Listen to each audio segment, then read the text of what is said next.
Good evening, everybody. I am Seth Eisenberg, right there, and this is Conservative Corner. It is Sunday at 7:01. So if you were here for me, you're in the right place. If you weren't here for me, sorry about your bad luck. Now you're stuck with me.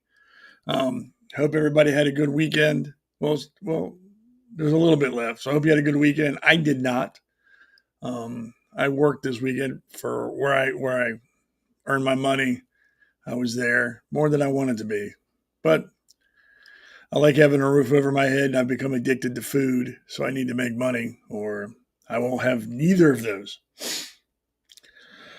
And I get to go back to work tomorrow for another 5 days, unless, of course, like I've said before, I hit lotto. That would be nice. I bought a ticket, actually, so I'm actually in it to win it now. So that'd be really cool. I mean, I know I have a better chance of getting struck by lightning while sword fighting a shark, riding a unicorn, jumping over a rainbow than I do of actually hitting the lotto. But I'm trying, so that's got to count for something. And Thanksgiving's rolling up. But next Friday is Halloween, then Thanksgiving, then Christmas, then New Year's. I mean, this year is going by really quick. It's insane. That's why you got to slow down every once in a while and just take it all in, because what's gone is gone, and you don't know what tomorrow is going to be. So you got to enjoy it. Which brings me to a point I want to discuss real quick before we get into it. Um, 2 or 3 weeks ago, we had a young lady from talking about domestic abuse, sexual abuse, and human trafficking. Sam, I'm gonna mess her last name up, and I hate to do that. Sam Herdron, and I apologize for messing it up, but I've found out recently, as soon as I believe this past Thursday or Friday, as a matter of fact, I found out on Facebook that she'd passed away, which is very sad. She was a very smart woman, very fun to talk to, had a lot of insight. I was going to have her back on. So yeah, that kind of caught me way off guard. She has children and a husband, so she left them behind. So yeah, just if you go back and watch that show, it was really informative. She knew her stuff and it was very helpful. And I wanted to have her back on, but unfortunately, she passed away. So uh, her family has my deepest condolences, and everybody's from America's Pulse Network sends their condolences to her family. But it goes back to what I just said. Sometimes you just got to stop and take everything in, because the only thing you're promised is right now. That's it. You're not promised tomorrow. You're not promised 10 minutes from now. You're not promised 30 seconds from now. You were promised right now, and that is it. And you have to take that into account. Like I said, no one's ever been on their deathbed and said, man, if I just spent more time at the office, my life would be better. No one's ever said that. No one ever will. And I'm not saying you don't work and you be a bum. I'm not saying any of that. What I'm saying is you have to have a balance, a healthy balance, work and then family. You have to have that, like I said, balance, because one is not more, well, family is more important than everything. But you need to have work to support your family. Like I've said before, I don't work for a company. I work for my family. That's who I go to work for 50 hours a week, is my family, not the company. I'm not there to make some man I'll never meet or woman I'll never meet millions of dollars every year. I'm there to put food on the table, and make sure my family has more than make sure that guy makes his monthly bonus of 100 grand. I don't care. That doesn't never crosses my mind. I've never sat at work and said, man, I hope my CEO gets his bonus this month. Man, I've been busting my butt for him. No, it's never crossed I've never ever once, not even like in a dream, if I dreamed about saying that. That's not how it is for me. I work for my family, and I'm sure you all do too. They're your boss. So again, our condolences to her family. She was a great lady, and I'm sure she's going to be missed. And like I said again, just spend that extra 10 minutes with your kids tonight when you read them a story, or stay up a little bit later with your wife or your husband and just be with them, near them, talk to them. Because like I said, we don't know what's going to happen in 10 minutes. You don't know what's going to happen in 30 seconds. So just enjoy what you got while you got it. It's really that. So to her family. So let's get right into it. We're going to start out with the breaking and interesting news. This is First Lieutenant Mark Bradshaw. He's right down the road at Aberdeen Proving Grounds in Maryland. He was discharged for not taking the COVID vaccine back in the day. I got the notes here. Apparently, that is no longer the case.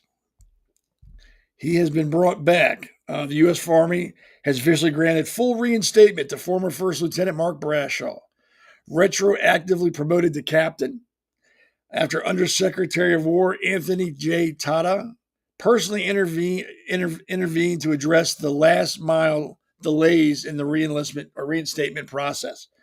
Undersecretary announced the action on X on Monday. Bradshaw emailed me about several last mile issues in the COVID reinstatement process. We immediately convened U.S. Army leaders to address them. At this stage, any delays are unacceptable. We're committed to reinstating our impacted warriors ASAP. So there you go. That is awesome. I'm glad to hear that. He deserves to be back in, and I'm glad. And I hope, and I'm sure they're gonna pay him prorated pay or proactively pay him since retroactively pay him. Since he's been out front. Right? Doesn't say how long. I'm sure it's been more than a month, so he's probably got a fat paycheck coming to him, and he deserves it. Everybody who was put out of the military for that deserves back pay, and I hope they get it. And if they missed any promotions during that time frame, like this gentleman did, I hope they get them. The Biden administration really stepped into a big pile of shit and hurt a lot of good people based on faulty science. And I think now, since the adults are back in charge, that's slowly being corrected, and I'm glad to hear it.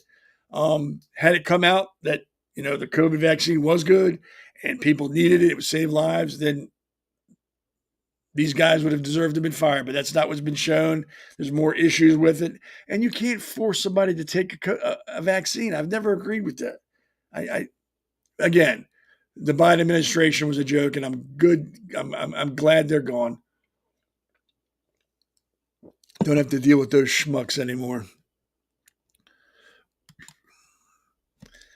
It's just, you can see the difference between the Biden administration and the Trump administration. The Biden administration was full-time, 24/7, trying to cover up his mental decline, his dementia. So they really couldn't do anything for anybody else. They weren't worried about the country. They were worried about keeping their jobs. Trump is the other way. He's more worried about the country than he is about keeping his job. It's good to have adults in charge. It brings a sense of calm when you think about it. And I'm not talking about anything else. I'm talking about the general feeling of this country. There's calm. No one's losing their job because they're not taking a shot. No one's being called a racist or a homophobe anymore. People aren't made to feel bad because they don't think boys should be in girls' bathrooms. Things are changing slowly, but they're changing, and that's a good thing. Yeah, that's another liberal piece of shit who's got the IQ of a turnip, just making fun of Charlie Kirk's assassination. For the life of me, I can't understand what goes through these people's heads. I don't know. I don't know what their thought process is. I'm starting to think they don't. I'm starting to think they're mentally handicapped. I've always said liberalism is a mental disorder. And the reason I've said that is because they don't perceive things as they are. They see things as they wish they would be. And to them, that's their reality. That fantasy land they live in, it becomes their reality. There's nothing funny about this. And I'm not saying that because I thought Charlie Kirk was, very articulate. He made very good points. He was constantly, out there talking to people. I'm saying this is just a human being. That's not funny. And all the crap that's around him now. All these people saying, well, his wife was involved with this. Trump was involved with this. This needs to stop. Let the man be dead. let his family move on. And if you have some crackpot conspiracy theory, that's great. And I'm sure you can find morons that'll listen to it. But you got to remember that the guy had kids. At the very least, he has children. And anything you say on the internet, anything, is there forever. So at some point, his kids will be on the internet and they're going to see the BS that you're spewing and they're going to have to listen to it. And I know that the people that are spewing the BS don't care about it because they're looking for thumbs up and they're looking to go viral and they're looking to increase their viewership. But at some point, you just got to stop and go, look, what's more important, being internet famous or being a good human being? I'll take a good human being over having 5 billion followers. I just don't think this is funny. I don't think it was ever funny. I don't think it would be funny if that were Biden. It wouldn't be funny if it were him that were killed. I wouldn't be making fun of that. And I'd be saying the same thing to Republican conservatives. They were making fun of that. This is nothing to joke about. The man was murdered and his family was there. And people just think it's funny. And that kind of sums up society as a whole now. We're slowly slipping into the cesspool. And people like this think it's funny. And nobody, I don't know if that's a chick or a dude or just a guy with man boobs. I don't know. But someone should have pulled him aside or it aside and said, hey, look, that's not funny. And maybe you need your ass kicked to understand how not funny that is. Because I'm personally tired of this. I'm tired of, every Republican, preaching, let's just get along and try to communicate and come to common ground. What's the common ground with somebody like this? What is the compromise with an animal like that? What do you say? Hey, you can do that. Just take the T-shirt off, or it's okay as long as you don't wear the medal. I mean, what is it that we can compromise with this on? What? And I'm not just saying it because it's Charlie Kirk. Like I said, that could be someone making fun of Biden if he was assassinated. I would be saying the same thing. It's not funny. Grow the fuck up. Really, grow up. And again, I don't know if that's a man with boobs or it's a woman with no chest or I don't know what it is, but it's not funny. And I'm not thinking about anything other than Kirk's family, his children. That's what concerns me. They're going to see this one day. They're going to see all this hatred and all this BS and all the crap coming out of people accusing their mother of, people accusing Trump of. They don't need that. Nobody's children need to hear that. And if you're too stupid to realize that, maybe you should unplug your computer, go outside and play in traffic because you're not helping society. You're not a positive influence on anybody. And again, this is just not funny. And trust me, I know funny. I will laugh and yuck it up at some of the darkest stuff in the world. I've got a very warped sense of humor, but that's not funny. Maybe I'm wrong. I mean, we have the chat open. If you think that's funny, let me know you think it's funny. Explain to me why you think it's funny, and then we can have a back and forth. And I'm not going to try to change your mind. Don't try to change my mind, but I would like to know why anybody would think that's funny or humorous or in any way, shape, or form acceptable. I would really like to hear somebody else's opinion on that. And I got to take it off the screen because I'm tired of looking at that fool. So, yeah, we got liberals running around. They're all for freedom of speech as long as it's agreeing with everything they say and do. Murder's funny as long as it's somebody they don't like. They're just the party of, I don't want to say evil because evil is usually some type of intelligence to it. So it's the party of dumpster fires. That's what it is, the dumpster fire party. It's just a bunch of trash on fire, and nobody can put it out, and it's spreading. I mean, I would like to think that one day that thing, dress up like Charlie Kirk, thinking it's funny, will wake up and go, man, I really need to reach out to that guy's family and apologize. What I did was completely uncalled for. Even if I don't like the guy or agree with the guy, it's going to affect his family. They're going to see this and they need to know. But that'll never happen. He's probably getting told by his other knuckle dragging, mouth breathing, inbred friends how funny and witty he is. And man, you're going to go viral and you're going to become famous in the trailer park and everybody's going to know your name. And the next time you're at the trough doing whatever it is you do, people are going to pat you on your back. And when you're with your wife's sister, you're going to be cool. I don't know. It's just disgusting. I'm disgusted with society as a whole at this point, no matter what happened. I mean, and we're going to get into it a little bit later, but nobody, a vast majority of people are no longer using common sense to guide their decisions. They're not using logic. They're not using facts.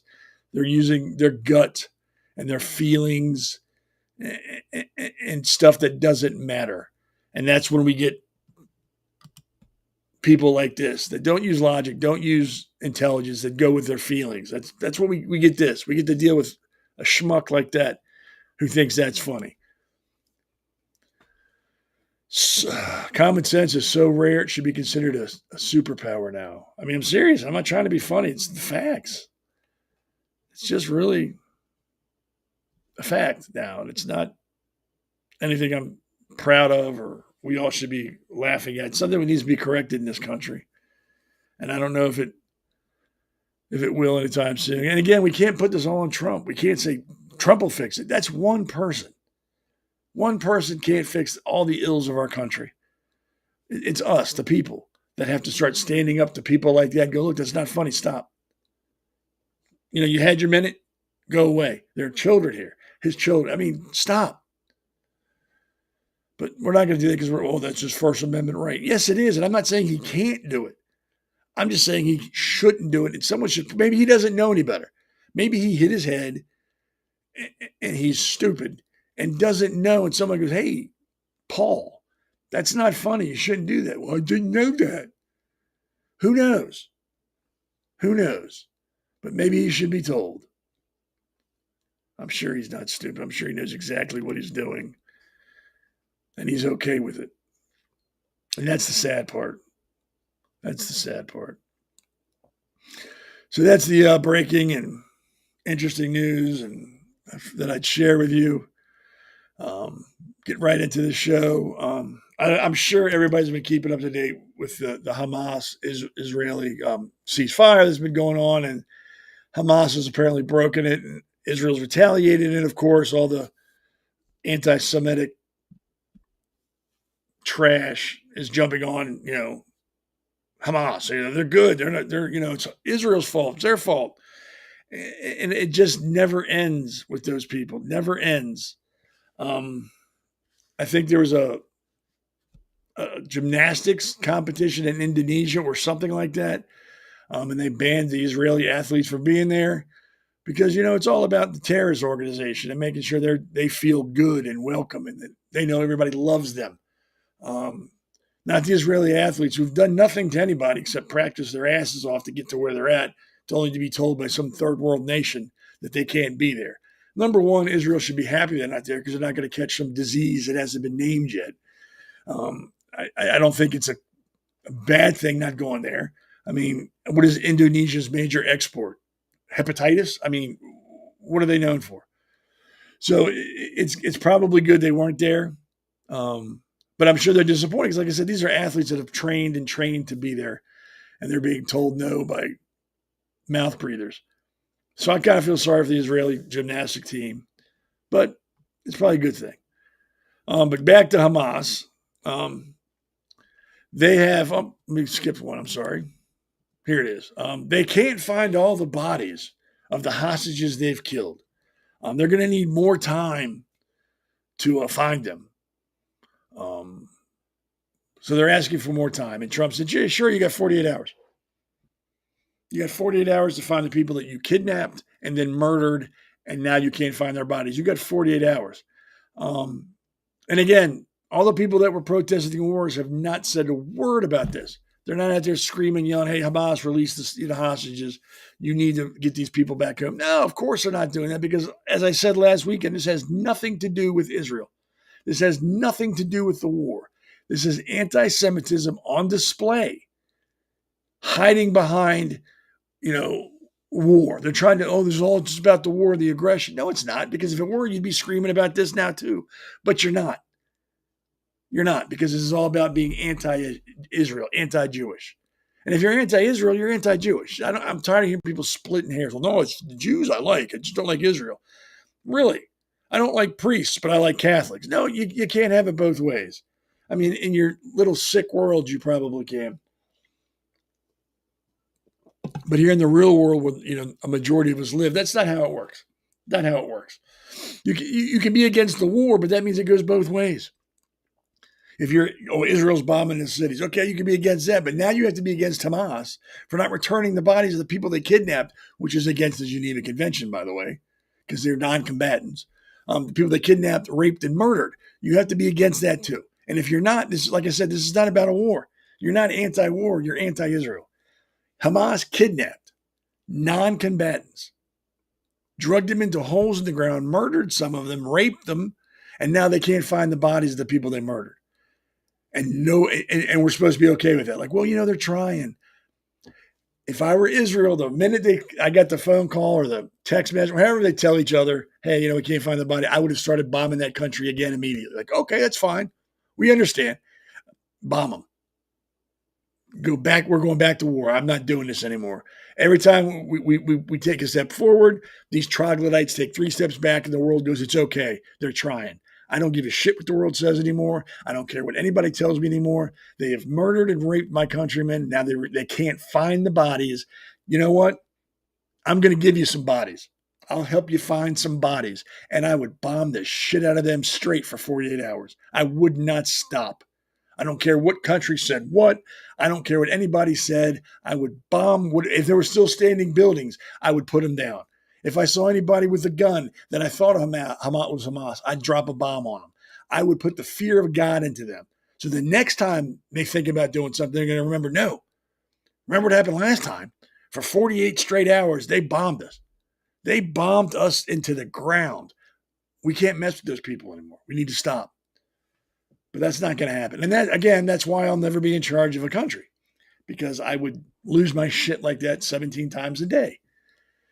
And this all goes back to America. When they had American hostages that Hamas took, Biden didn't do shit to get them back. He expected Israel to do it, but then told them in the manner in which they can get the hostages back. Don't be too aggressive. Stop doing this. You need to give aid. You need to do. That just sums up the kind of president he was.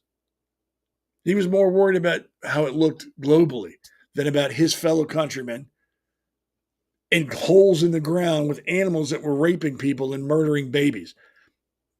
That's his concern, was making sure we looked good. And then you have people say, well, Israel's murder babies. Yes, they do. But they don't do it on purpose. They don't go into a town, run into an apartment complex or a community and start shooting people, children and women. They don't rape people.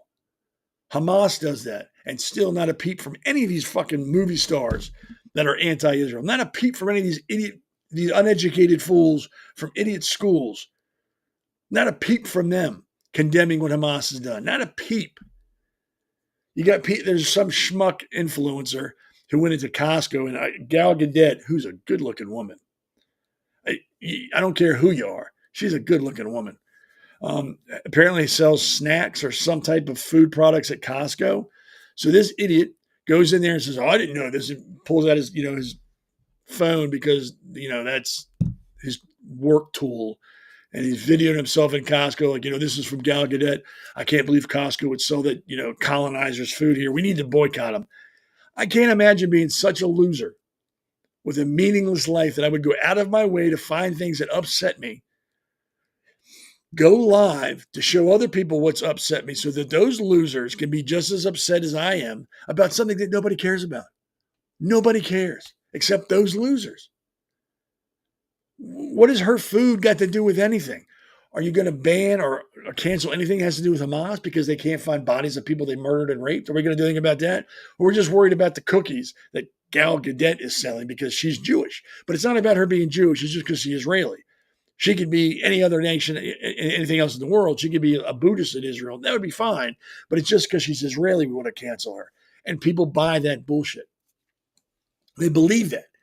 You only have to have an IQ of a houseplant to realize, like I said, this ain't about Israel. It's about Jews. This is about Jews because they're not condemning Hamas. They are not condemning Hamas.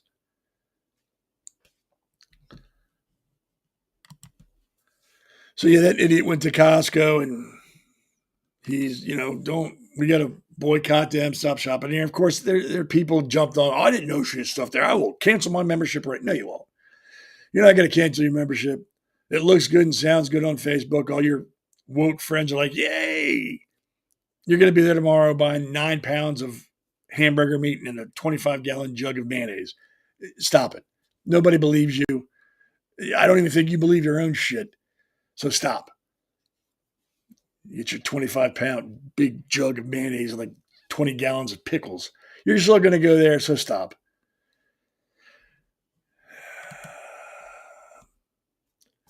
Trump has said that Hamas will not be hard to take care of if their ceasefire fails. And I would consider this a failure. You're not returning the bodies of the people you murdered so they can be laid to rest properly. You've not done that. I think that violates a ceasefire, and I think we need to stop treating these people with kid gloves. Hamas is a terrorist organization. Always has been, always will be. There's not only 40 or 50 people in Gaza that support Hamas. They were voted into office. Voted in. Recent polls have shown that 70% of the people they talked to in Gaza agreed with October 7th. So it's not like we're bombing innocent people. We're bombing people who believe that the Israelis and the Jews should be wiped off the face of the planet. They have balked at every ceasefire that's ever come their way. Every truce they have violated. Why do we think that this time will be different? Obviously, it won't be. They've already violated. They're not returning bodies. Why are we not going into Gaza or just letting the Marines go into Gaza and say, do what you got to do, clean it up? That would take all of 3 days with the U.S. Marine Corps. And those guys would love to go over there. They've been chomping at the bit to do something. Give them something to do besides eat crayons. I was in the Navy. I can make fun of Marines. I can make fun of people in the Air Force. And I can make fun of the Coast Guard. If you weren't in the military, you probably could get away with making fun of the Air Force because I think everybody can. Other than that, I can do this. So I don't want any more like nasty text messages. Like, you can't do that. You didn't. I served. My daughter served. My brother served. My stepbrother served. My father was a police officer. We've all served society. So I can make fun of the crayon eaters if I want to. And they can make fun of me. That is fine. That's how it goes. So yes, let the Marines go in there and do their job. And let's clean up Gaza. At this point, it's a waste of everybody's time waiting for them to adhere to the ceasefire. They're not. What more do we need? How much more do we need? What more proof do we need to be shown that they're not taking this seriously, that they don't care? And you know why they don't care and they're not taking it seriously? Because every time they turn on the TV, there's some idiot movie star or some college professor or a bunch of college students wearing the kippahs, waving the Palestinian flag, saying, down with Israel from the, river to the sea. They have no pressure put on them. There's no pressure at all. There are countries that support them. Turkey is a huge supporter of Hamas. They've allowed the Hamas leadership to take refuge in their country. There's no pressure on these people to do the right thing. We need to apply some pressure. It's called pain compliance. And if you're a police officer and you watch this, you know exactly what I'm talking about. Get out of the car, I'm not getting out of the car. Get out of the car, I'm not getting out of the car. So you bend their wrist or you lock their arm in an awkward position so it hurts, because then they will listen to you. They will get out of the car. Same thing would apply to Gaza. Pain compliance. Obviously, the ass whooping Israel put on them wasn't enough because they're still fucking about. Guess what? Like I said a minute ago, go back to it. Kick their ass for another 48 hours, and then maybe they'll find. I can guarantee you, if they started bombing them right now and they said, until we get the bodies back, we're not going to stop. Within 20 minutes, they find out, we found them. It's crazy. We found them. Just stop. We'll bring them out. I guarantee you, this is all a game for them. They want to see how far they can push it before they get pushed back. And as soon as the pushback starts, they're going, no, it's cool. We found them. Sorry about that. Here it is. We're good. You can stop now. Eliminating Hamas would be doing a favor for the world. It's that simple. And then everybody fails to realize that, Israel's being nasty. Well, really? How come Egypt is not letting any of these refugees from Gaza into their country? Why are none of the other Muslim countries in the world going, hey, you can come here, we'll take you in? You know why? Because they don't trust them either. Nobody trusts those people. That's why their own people won't let them into their countries. I don't understand why this is so complicated. I don't understand why people are still defending Hamas or ignoring what they're doing just to point out what Israel's doing. It's like they're stepping over the body of the dead people that Hamas murdered on October 7th so they can scream at Israel for defending themselves. That's what it is, and it's ridiculous. Sorry, I'm thirsty. So yeah, people are still defending Hamas, and they're going to keep defending them because that's just the way it goes. Once again, Turkey, leveraging long-nurtured Hamas ties, Turkey in the thick of efforts to end the Gaza war. They don't want to end it because they want it to end. They think they're going to get something out of it. By joining indirect talks in Egypt between Israel and Hamas, Turkey hopes to use its long-standing relationship with the terror group to help end the Gaza war. Speaking late Tuesday, Turkey President Recep, whatever his name is, Erdogan, and I don't care if I'm he's a dictator anyway, requested that we meet with Hamas and persuade them to accept the peace plan the U.S. leader laid out last month. If they let Turkey involved in any of this, that's a big mistake because Turkey is just one step above a terrorist country. See, since 2011, he's provided a place of refuge for leaders of the terror group, which he considers a resistance movement. I guess rape is now a resistance. Murdering babies is on purpose is now considered a resistance movement. Kidnapping and murdering hostages is a resistance movement. That sums that man up too. And when we get done with Gaza, should go right to Turkey, clean up that shithole too. While we're at it, just clean up the whole Middle East. Get rid of all the dictators, put all the terrorist organizations on notice that your time is over. We are coming for you. You will not know when it happens. You're going to wake up and there'll be a 5,000-pound slick bomb sitting in the middle of your hut. Enjoy the time you got left. We're done with you. That would only make the world a better place to get rid of all these terrorist organizations, all these dictators, all these strongmen, all these people. We got rid of them, the world would be a better place. Instantly, it would be a better place. Speaking of morons, Ireland has just elected a moron. Meet Catherine Connolly. She is anti-Israel, pro-Hamas. She's also about DEI, equity, and all that fun stuff that just really doesn't work in the real world, but looks good on paper, and will also bring the idiots in your country to your side because she won with 63% of the votes because there's a lot of idiots. She's now in charge of Ireland. I can't imagine how that's going to be good for anyone in Ireland that has an IQ or has a functioning IQ. That country is probably just going to slip quicker into the shithole. Too bad Conor McGregor didn't run and win. He would have been better than this. He would have been exponentially better than this thing that they've elected. Maybe she's just like typical liberals, ran her mouth to get elected. She's not going to follow up on anything. But I don't know. I hope she's all talk, paper tiger, like the moron in New York who's running for mayor. Another frightening individual. He cannot win. I can't stress that enough. He cannot win. What I don't agree with is people are saying the government's going to try to deport him. I don't agree with that, unless there's legal reason to do so. But if they're just doing it because they're afraid he might win the election, I do not support that at all. If he violated or lied on his application to become a citizen or something like that, then yes. But then if he's done it, everybody else who's done it has to face the same consequences. And if you're a conservative, that's the way you got to look at it. If he's here legally and follow the law, so be it. He's here. If he lied or did anything illegal to get here, then yes, he needs to go. But you can't be a conservative and say, no, he has to go because I don't like him. He's a communist or socialist. We need to get him out of here. That's not a conservative value. So yeah, but he can't win, and I'm frightened that he might. I'm hoping that he doesn't, but something tells me I think he's gonna. So we're gonna have to wait and find out about that. So yeah, this schmuck Catherine Connolly wins the Irish presidency in a historic landslide, securing record-breaking 63% of the votes. And The trailer parks went crazy. And I'm not making fun of you live in a trailer park. Understand that. It's just a thing. Okay? Don't take it personal. You can make fun of me where I live if you want to. I think my house is like 1,300 square foot. It's tiny. You can make fun of it. Make fun of me. I don't care. It's called humor. Don't take it personal.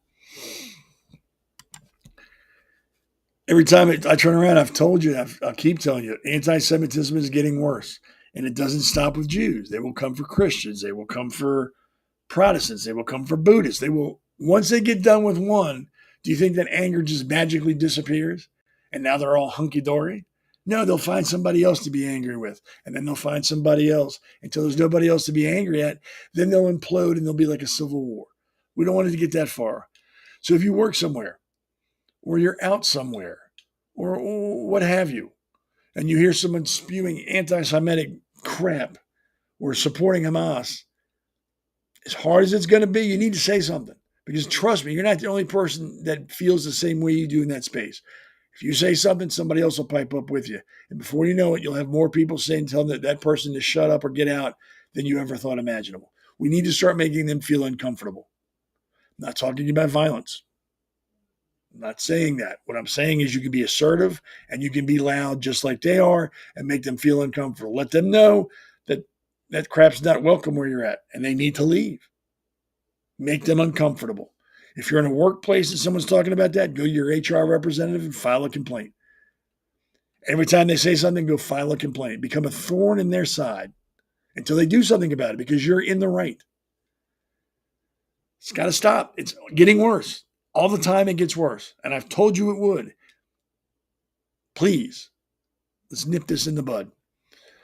All right, let's take a break, come back, and we'll keep rapping. America's Pulse Network. The mainstream media is bought and paid for. The truth is twisted to fit their agenda. But America is waking up because podcasts are the future for trusted media. Welcome to the America's Pulse Network. It is a network built by patriots that upholds the Constitution.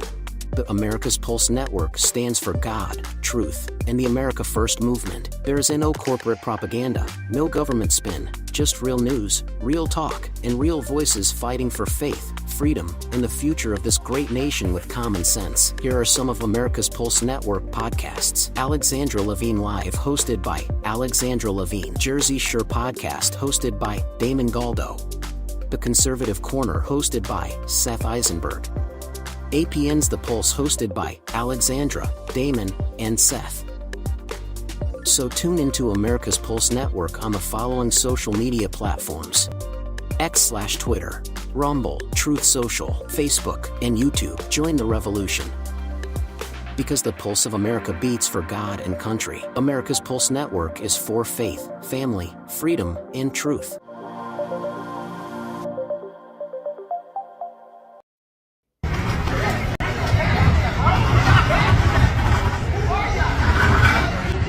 Old, but it sums up what I'm going to talk about.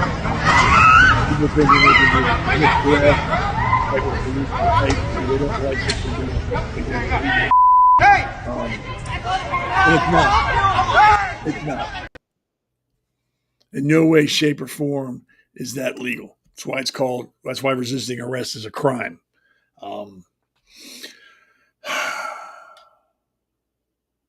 I don't understand why people think. Number one, let's break it down. ICE is enforcing federal law. They're not enforcing Trump's whims. They are enforcing the law that can be quantified. You can look it up and you can find it. It's there. Trump did not write the law. It's not a law that was written into existence 20 minutes ago. It has been on the books forever. We've just had inept and incompetent presidents and administrations prior to this that didn't look at the border as a serious issue. They didn't think it was worth enforcing that law. It was okay for people to pour across the border, bring in fentanyl, probably terrorists crossing the border unknown and illegally. That was okay. Driving up prices for healthcare, bringing labor prices pay down because people come across the border will do a job that normally would charge $10 an hour. They'll do it for $4.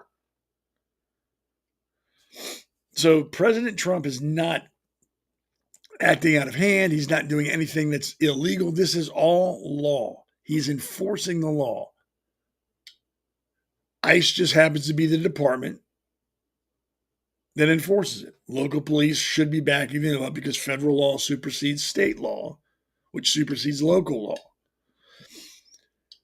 If you're out and about and you see ICE doing something, arresting an illegal immigrant or conducting an investigation, what have you, you have no legal right to interfere with that.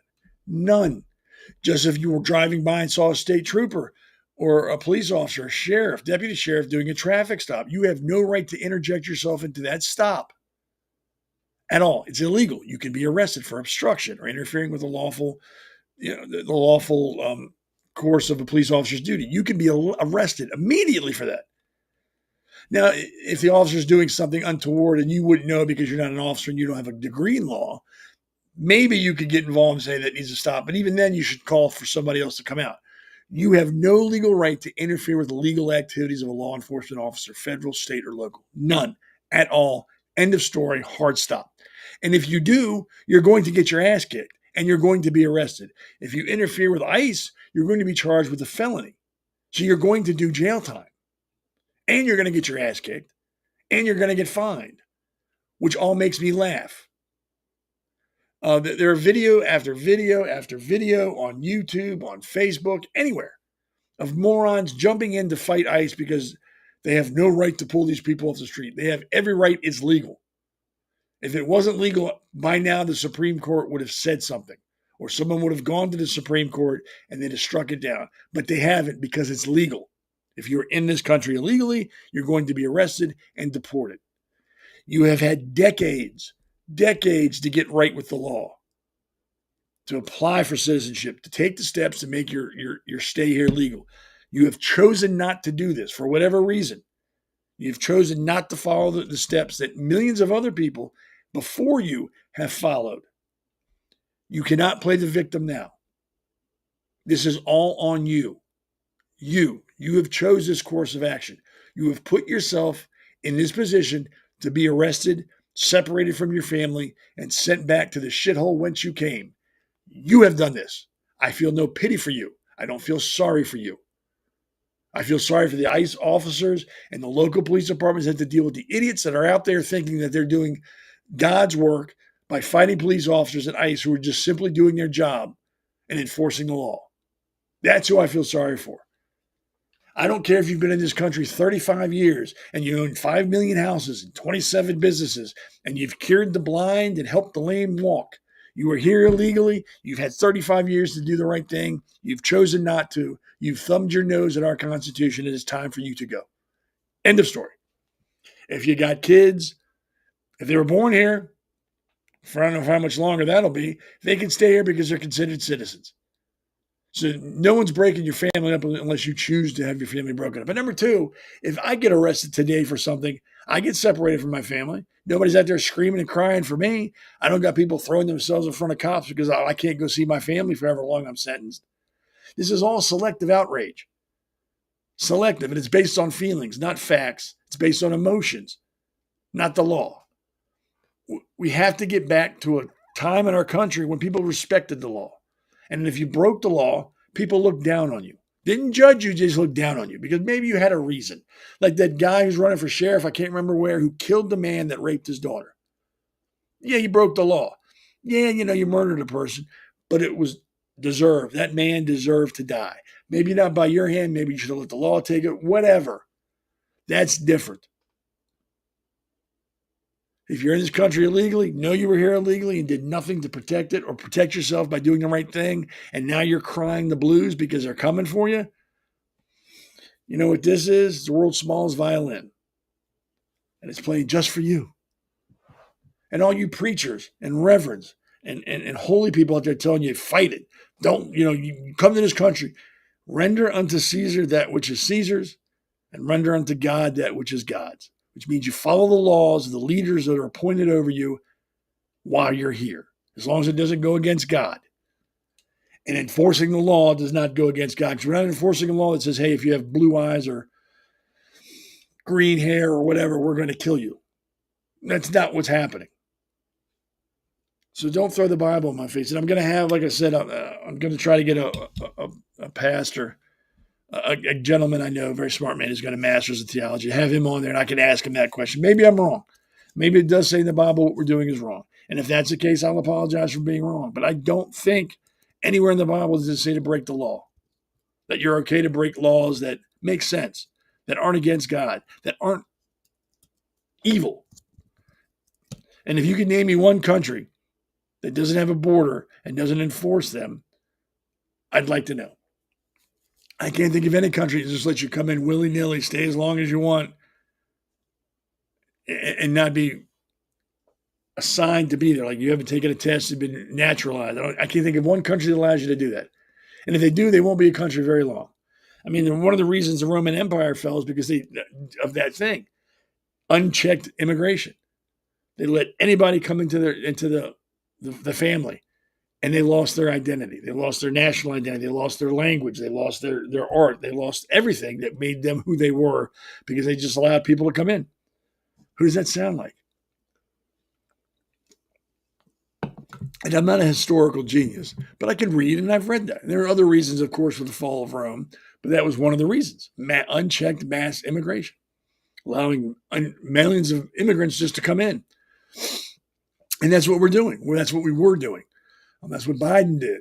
And you know what, the more I think about it, I don't think Biden really did anything as president. I think he was too busy trying to figure out where the ice cream was. I think people behind the scenes were running his administration because the man has dementia. I don't care what anybody says. He has dementia. You could listen to him talk and just look at him and knew he was vacant. He was talking about his leg hair. I mean, what adult talks about kids rubbing his legs because he has blonde legs? I mean, what? Christ. It's like this country's taking a stupid pill. And I don't mean everybody. And I'm tired of saying that. If you think I'm talking about you, probably I am. But if you're smart, you know I'm not. And it won't offend you. So yeah, you have no legal right to resist arrest. None. Especially if it's a lawful arrest. You just got to suck it up and deal with it. Get a good lawyer. Resisting arrest is a legal term describing the act of intentionally preventing a law enforcement officer from taking an individual into custody. This crime specifically occurs during confrontations where officers are attempting to arrest someone for a different charge or for questioning. So all these people you see when ICE is breaking up riots or local police is breaking up riots and they're trying to arrest somebody and some idiot's trying to pull them away from the police, that is resisting arrest. That is obstruction. They can be arrested too. When they're trying to pull in immigrants to arrest them and these people running up to them trying to get in their way, that is obstruction or resisting. If they're arresting somebody and they fight, that is resisting. You are not legally allowed to do that. That's why it's a criminal charge. If it were legal, it would not be a charge. And if you don't agree with the law, great. Get with your congressman or your senator and tell them to sponsor a bill that would change that. And once it changes and the law of the land says you can resist, I'll defend it because it's the law of the land. Until then, shut up. Shut up. You resist arrest, you're going to get beat harder. You're going to do more time in jail than you would have originally, and the fines will be bigger. 9 times out of 10, if you just shut your mouth, check your ego at the door, do what you're told, you're probably going to walk away. Really. Even if you're like at a protest and you're being loud and nasty, you're in the cop's face and they tell you to back up and you back up, they're not going to mess with you. It's when you stand there and you don't listen to them and you try to break up an arrest or you try to get in their way when they're making an arrest, that's when you get in trouble. That's what turns a little thing into a full-blown court case, and you got to get a lawyer and you're looking at time. It's ego. So if you see this, mind your business and walk the other way. It's really that easy. It is really that simple. Oh, the man's under arrest. I should shut my goddamn mouth and walk away. There you go. They're not beating on this guy. They're not hurting this guy. This guy's not fighting. You know why? Because he knows he's wrong. Every time you see ICE arrested people come out of court, are they fighting? No, they're crying because they realize they screwed up and got caught. Why fight? You know they're right. You know you're wrong. This guy's not fighting. These officers don't look like they were in a scuffle. You don't need to interject yourself into that arrest. Go back to work or go back to lunch or get in your car and go home. Because if you get involved with that and you're obstructing or you're fighting with the cops and you're resisting arrest, you are not going to be able to go home for months. And when you do, you won't be able to afford it anymore because the fines will have killed you. You won't have any money in your account. And you can't blame anybody else other than yourself because you did that to yourself. Not a lawyer, not giving legal advice, giving common sense advice. You see someone getting arrested, mind your damn business and move on. If you think the arrest is not right, call someone, call 911, take a picture, take a video, get it to somebody. Don't jump in and try to break the person out.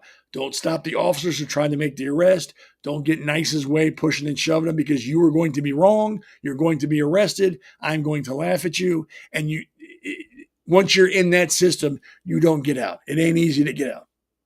And like I said, 9 times out of 10, minding your own business and doing what you're told, you're going to go home. I was pulled over the other day, speeding. I knew I was speeding. Saw the cop get behind me, turn his red and blues on. Of course I'm cussing because nobody likes being told no. Nobody likes having their mistakes pointed out. Nobody likes it, including me. Officer comes to my window. I roll my window down all the way. Not that little 2-centimeter bull crap. I don't answer questions. I don't answer questions. Rolled my window down all the way. I had my hands on the steering wheel. My car was turned off. I don't have keys. I get the push button thing, but I had the fob on top of my dashboard so the officer could see it. Interior light was on, and I sat there until he said something to me. He said, good afternoon. I'm from the Frederick County Sheriff's Department. I clocked you speeding. I don't remember. It wasn't that much. I think it was a 60 mile an hour zone. I was doing 75. I caught you speeding today. Is there any reason why you were going that fast? I said, yes. I worked late, and I'm late getting my son. So really no excuse. Stupidity, and I apologize. Okay, so I just need to see your driver's license, your registration, and I'll be right back. And Maryland, you don't have to show proof of insurance. So they didn't ask for that. So he walks away. 10 minutes later, he comes back and goes, here's your warning, sir. Please slow it up and have a nice day. Great. Let's do that same scenario with some of the idiots I've seen on Facebook do.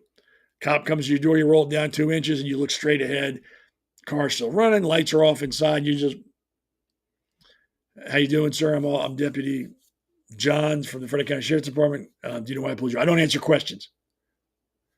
Okay, I need to get you. I don't have to give you my driver's license. I got to show it to you.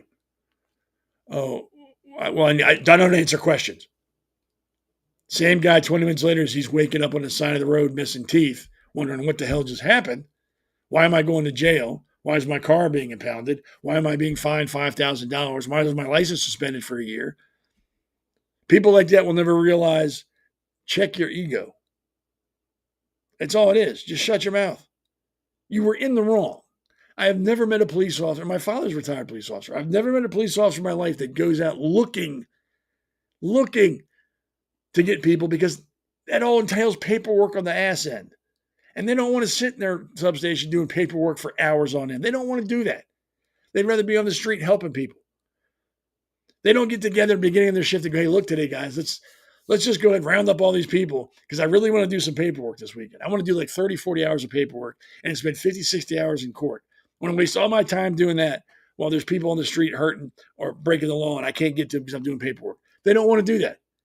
They don't want to mess with you. They don't want to deal with your ego or your insecurities or your bullshit or your trying to go viral. Just like ICE doesn't want to deal with people fighting with them while they're trying to arrest somebody who broke the law.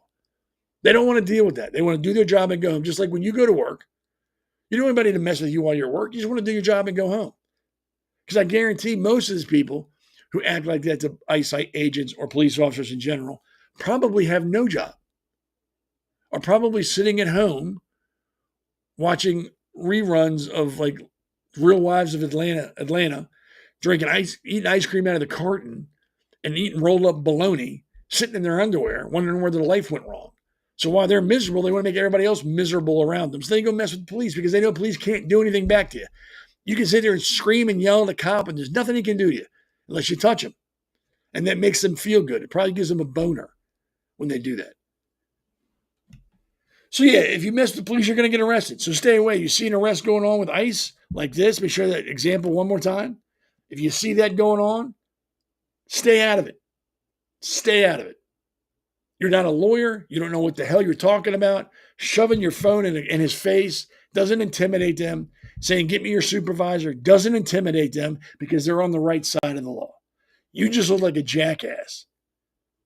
And like I said, if you really think there's something wrong, take a picture, take a video, and get it to a police department. Call somebody immediately. You have no right to interfere in a police stop. Ask any lawyer in the world, they're going to tell you the same thing. You have no legal right to intervene in an arrest at all. None.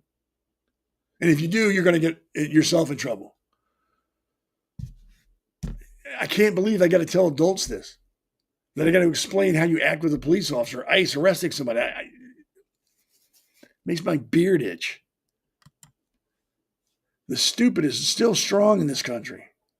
And we can't allow it just to fester and go on and on and on. We can't. If not for yourself, for your children, what kind of world or country are they going to get when we're gone? What are we leaving them? A bunch of granola eating, tree hugging, tofu sprout eating hipsters that let everybody do what they want to do because it feels good? We don't need the law.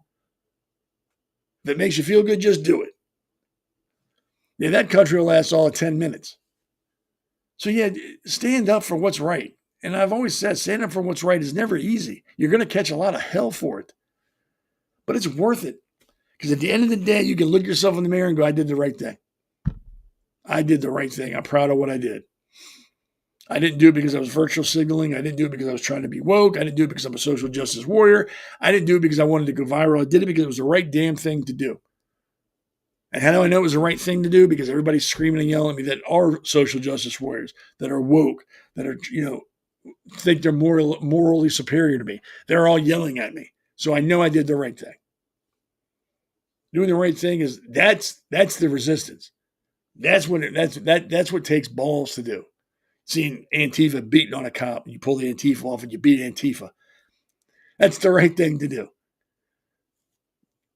But I don't know. Maybe I don't know what I'm talking about. Maybe I'm stupid. Maybe I'm old-fashioned. I don't know. But I just believe that's the way things should go. Welcome to America's Pulse Network. This is APN's very own White House correspondent, Alexandra Levine. This is so amazing and miraculous. We've never had a president in the history of our nation doing this. And we hope to God that he continues doing this forever and ever. Thank you. God bless you, everybody. And God bless President Trump. And God bless you. Hello, everyone. This is Alexandra Levine with the America's Pulse Network. I am the White House correspondent right here in the heart of D.C. as President Trump is celebrating 250 years of America and the military. Subscribe and follow America's Pulse Network on the above social medias. That was Alexandra Levine, our White House correspondent, who also has podcasts on this network, America's Pulse Network, 2 days a week. Really smart chick, has really good shows. They're fun to watch. She's fun to watch. She gets really very passionate about what she's talking about. Then we have Damon the Hammer Galdo, who was talked about the first break. Again, very smart guy. Has a really good show. He has a radio show. I think he's taking a little break from that for a while because he's running for Congress, I believe. So he's back in that. So if you live in New Jersey, I don't know if you'd claim publicly to live in New Jersey. I'm kidding. But if you live in New Jersey, support him. Damon Sherrod might have this screen, and if he does, you can put it up. November 4th, Damon Galdo is going to be at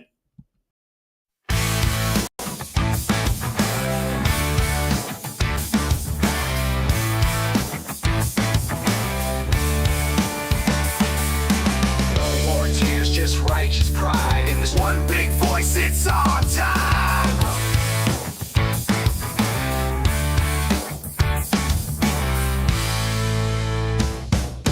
Generation fighters take the stand. From shore to shore we reclaim the land. Grit and glory in every strand. In Jersey Shore we make our stand.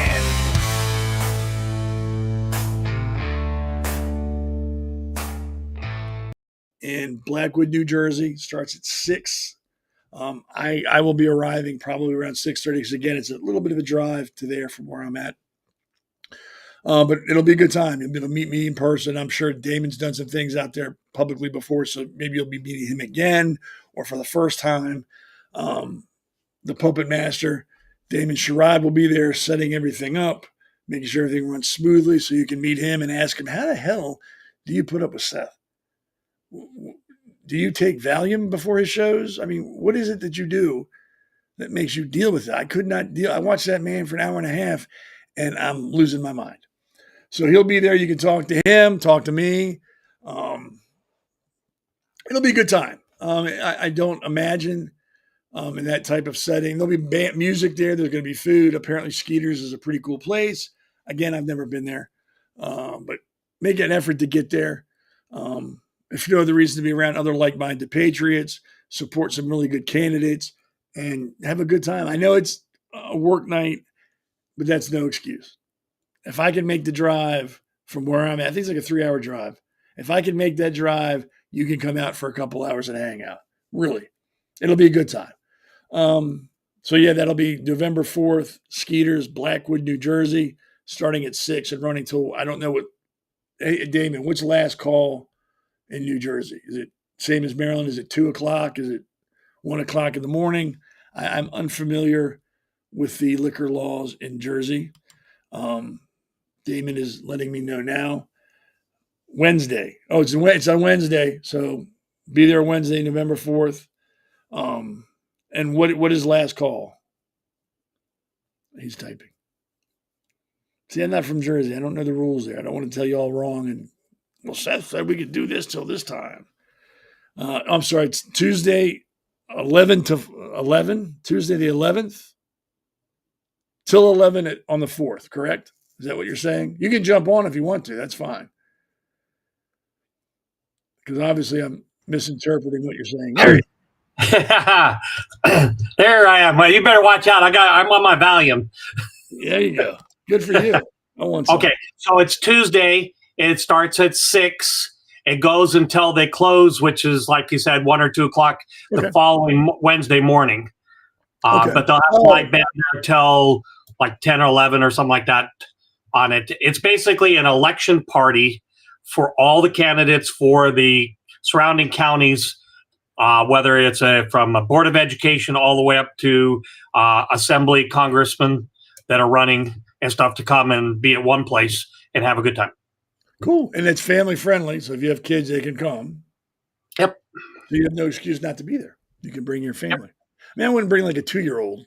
That'd probably get annoying for you more than us. But if you want unless they weren't sleeping well, then you needed to give them a little bit of something to help them go to sleep. Jack Daniels is a wonderful sleep aid for a child. Not that I would know. I've never done that. I've only heard it. I don't know. And Damon will have Valium with him. So if you need to have a Valium, he can give you one. So, yep, there you go, everybody. There's no excuse not to be there. It'll be a good time.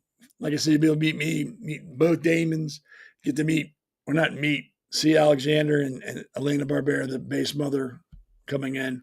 Be a good time. So I hope I see a lot of you there. If you come there and you saw this or heard this, let me know, hey, I saw you and I'm here because you told me I needed to be here. And maybe I'll buy you a beer. Maybe. No promises. I don't know. Or maybe I'll give you like some cocktail peanuts or something. But just try to make it there. That's that. Okay. Again, there's stuff going on in Venezuela that I wanted to talk about, and I'm sure everybody's heard about it. I mean, you've probably heard, but well, we can't be doing that in international waters. These people are just fishermen. And then you've heard, they're not fishermen. They're drug runners, and they're getting what they deserve. Before I go further, here's my take. If they're drug runners, and it can be proven, and I'm sure they're not just randomly shooting at boats coming out of Venezuela. I'm sure there's people that are identifying these boats before they leave and letting us know, hey, this boat has drugs on it. All the pictures I've seen of the boats before they're put down, there's no fishing gear.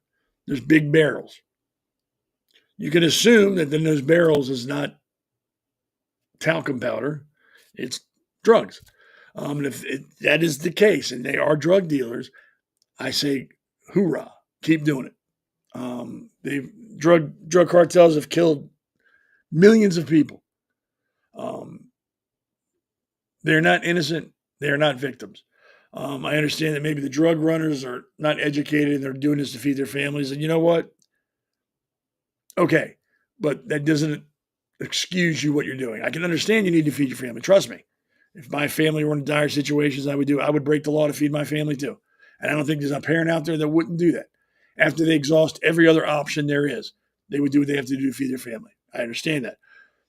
But that wouldn't excuse what I do. That doesn't make it okay. You're running drugs, you're dealing poison to other families and killing them. It's called karma. But if it finds out these people were just fishermen and they were just going out to catch grouper or something like that, well, then, yeah, there needs to be some accountability. There needs to be some arrests, all that. I don't think that's the case. I really don't think it's a bunch of innocent fishermen going out for a day trip and they're just getting picked on by the U.S. Navy. Don't think so. I'm willing to bet that they are, in fact, drug runners, and we're doing what we have to do to protect our country. That is a whole lot of pain right there. That is enough firepower right there to level the entire country of Venezuela completely.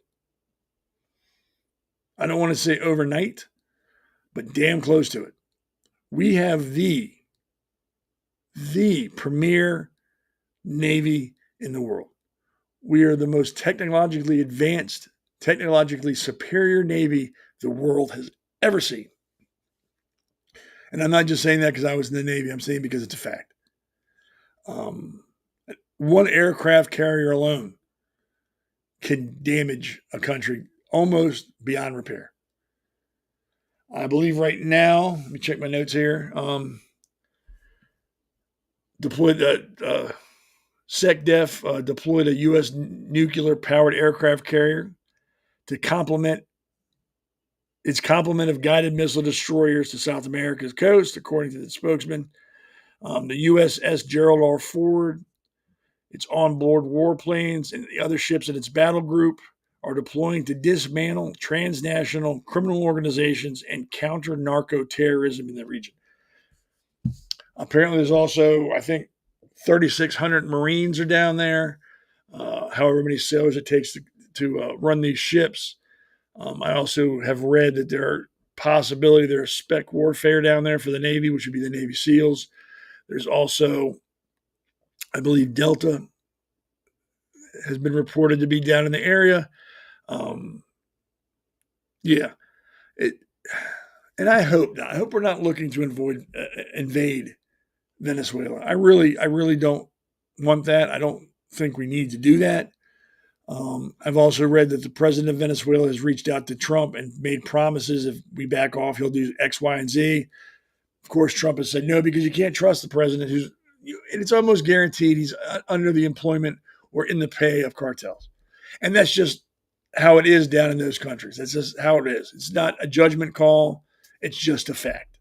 Either you play or you go away down there. But I don't think we should be invading another country simply because there's a portion of that country that is dealing drugs. I think what we're doing is perfect. I think what we're doing is fine. I think sending down this strike group along with the other elements is going to scare everybody. And if it doesn't, they're stupid and you can't scare them anyway. And then we'll just keep blowing up their boats as they come out. I think Colombia is starting to bark a little bit, but I don't care. I really don't care. He's got to do that because Colombia is where cartels are. He's got to act like he's for them and trying to defend them, or they'll probably kill him. We don't need to do anything more than we're doing. I think this will do it. I think this will put the fear of God into those heathens. If you're looking down the barrel of a U.S. Navy nuclear-powered aircraft carrier, some guided missile cruisers, probably a destroyer or two, and God knows how many subs are out there, because in that picture, I guarantee there's probably 3 or 4, at least 2 subs in that picture that have capable of delivering nuclear payloads as well as conventional payloads. against a country that really has no navy to speak of and could not defend themselves against it, I think that will be enough. I even think the cartels are going to blink because the cartel people are not stupid. Most of them are ex-military.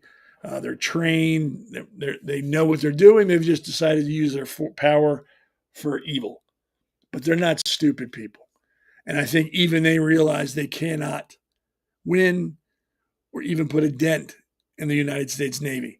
And attempting to do so would be suicide. I don't believe we need to go any further than what we're doing right now. I pray that the Venezuelan government really makes an effort to stop the cartels for their sake. I really don't want this to escalate because, like I said, this would be like Mike Tyson fighting a 3-year-old. It's not going to be pretty. It's not going to be fun for them. It's going to be devastating. And I don't want that for their country. I don't want that. So I hope something changes and that SecDef and the president of our country can pull out or pull back and let the Venezuelans deal with this problem. I don't think that's going to happen soon.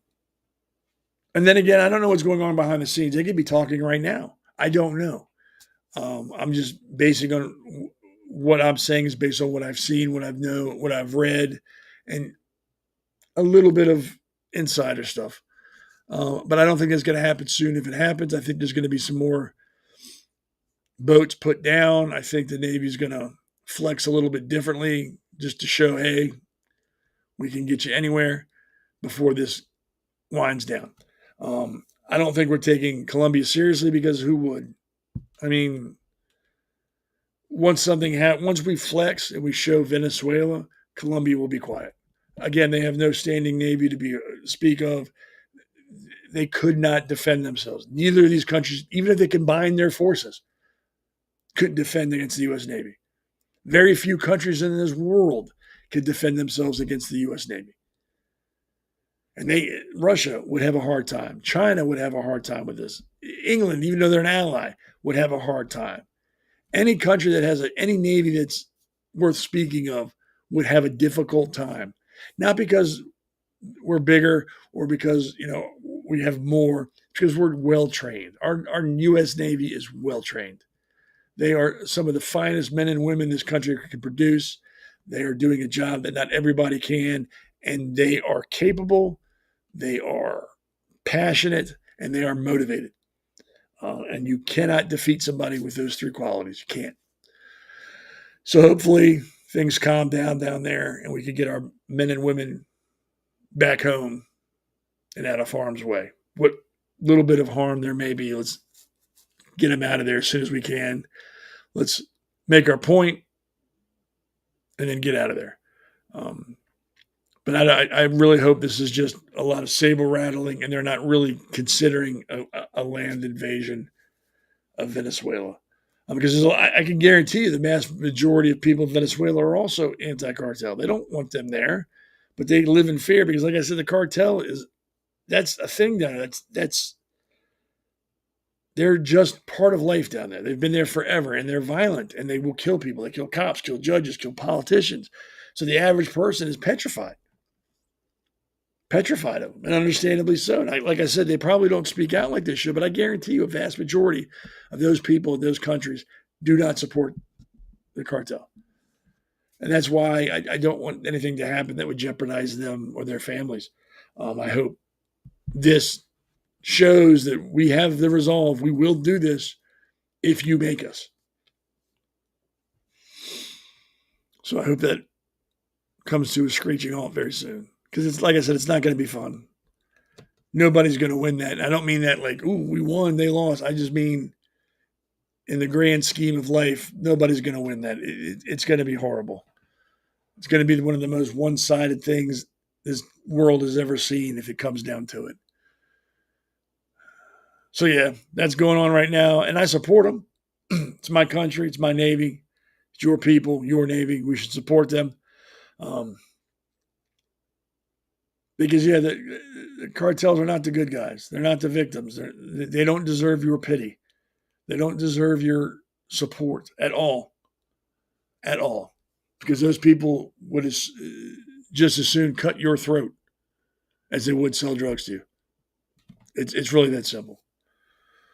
So, like I said, things are getting crazy. They're getting worse. It's time for good people to stand up and stand on the side of right. And hopefully things will wind down. I mean, it's got to. We're getting into the holidays. Christmas, Thanksgiving, all the big family holidays are coming up. And I hope everybody who's been deployed can come home and can enjoy time with their family, not be overseas. I hated that, being deployed away from home, period. But when there was a holiday in your deployment, that just made it worse. The good thing was you're with your brothers, and now with your brothers and sisters all in the same predicament, and it helped. It really helped. So that's going on. Just look. That is awesome firepower right there. That is epic. That is biblical. That firepower that can be brought to bear with those ships. Biblical. And I hope it doesn't come to that. Truly, truly don't. But time will tell. So once again, before we wrap up the show, do a quick review. Excuse me. To help those of us who really don't know better. If you see that, stay away from it. Don't interject. Don't give your opinion. Don't shove. Don't push. Don't try to rescue the person. Stay out of it.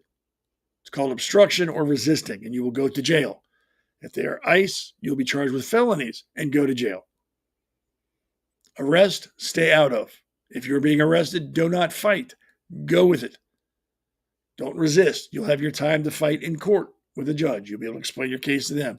Fighting on the street, you'll never win, and it just racks up more charges. Arrests, stay out of. Don't interfere.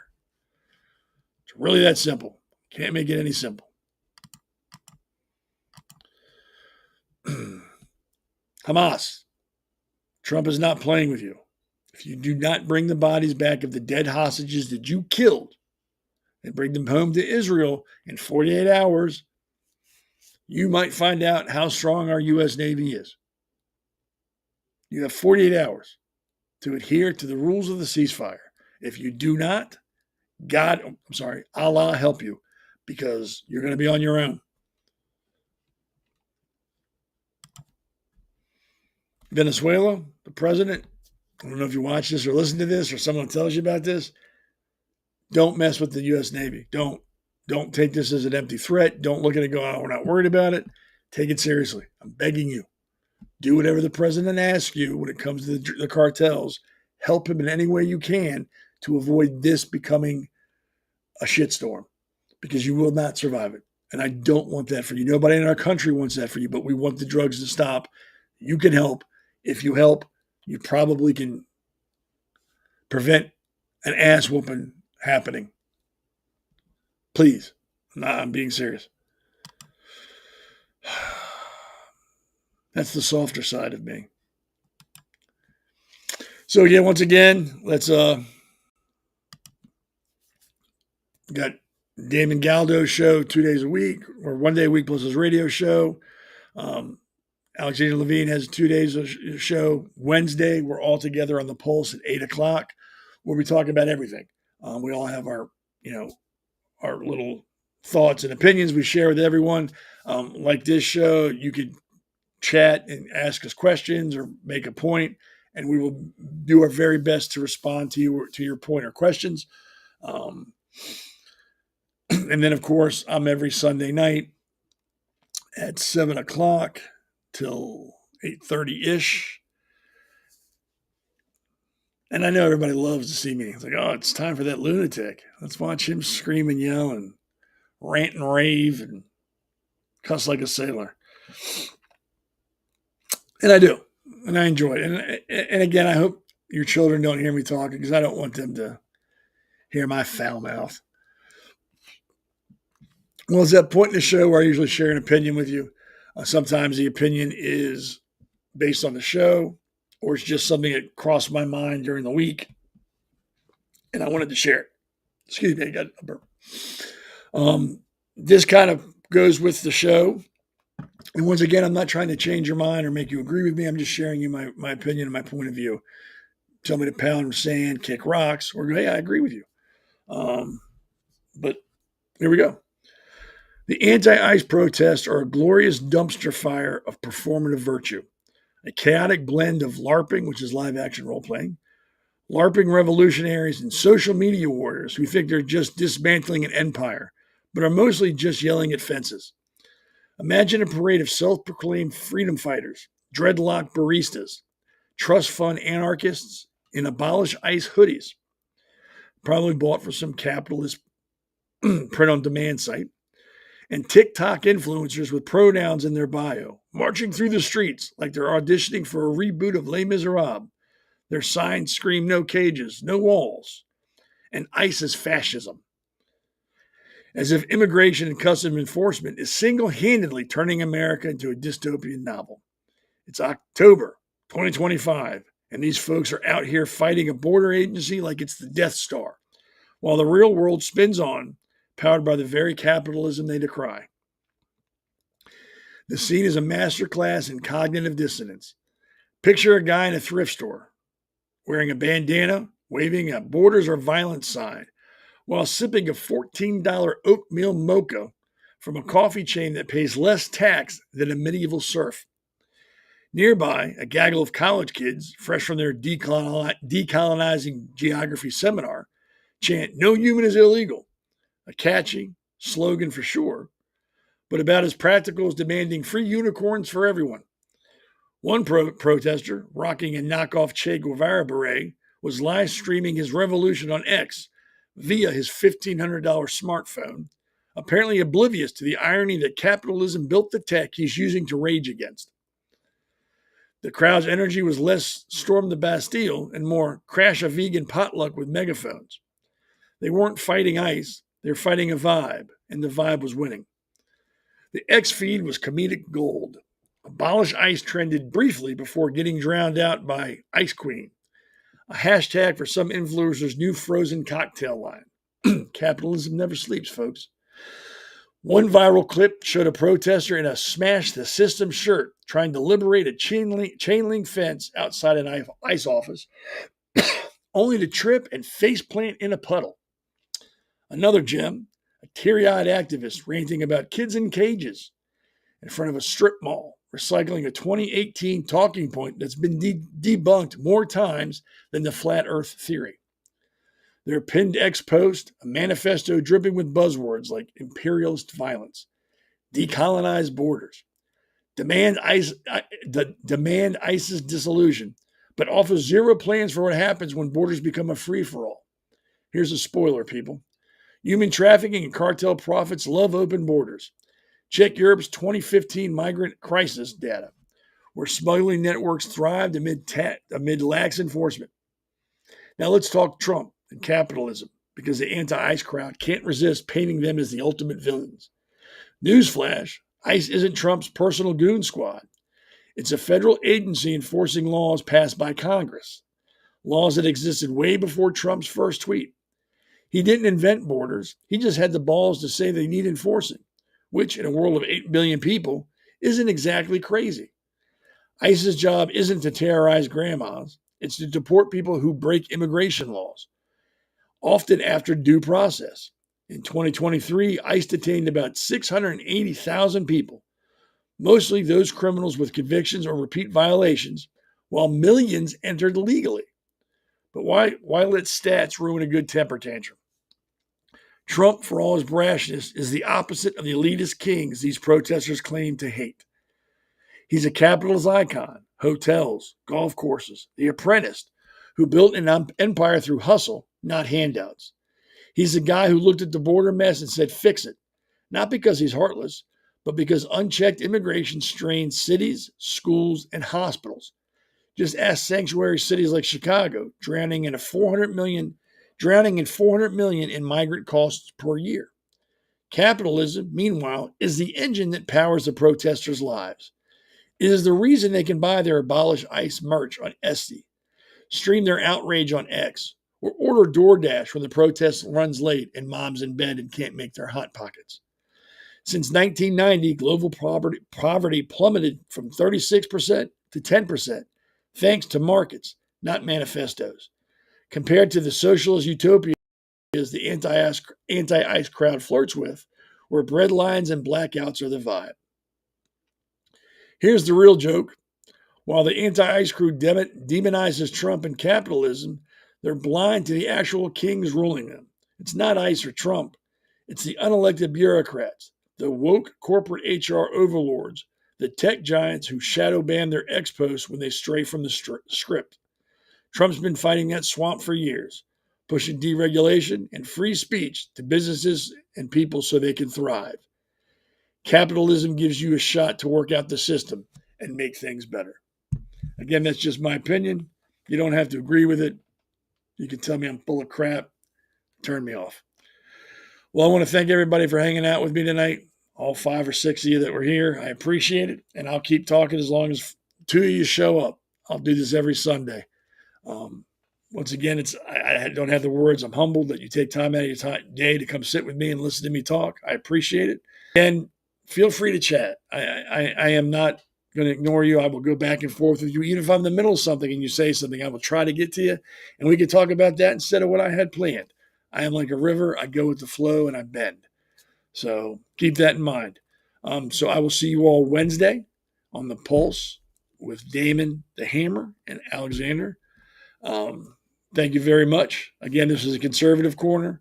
I'm Seth Eisenberg. And just remember, if you live your life based on principles and not a party, you're going to live a good life and you're going to leave something behind that your family can be proud of.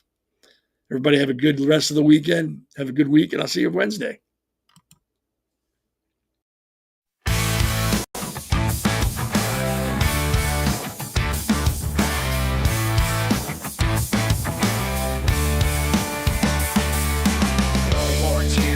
Righteous pride in this one big voice, it's our time.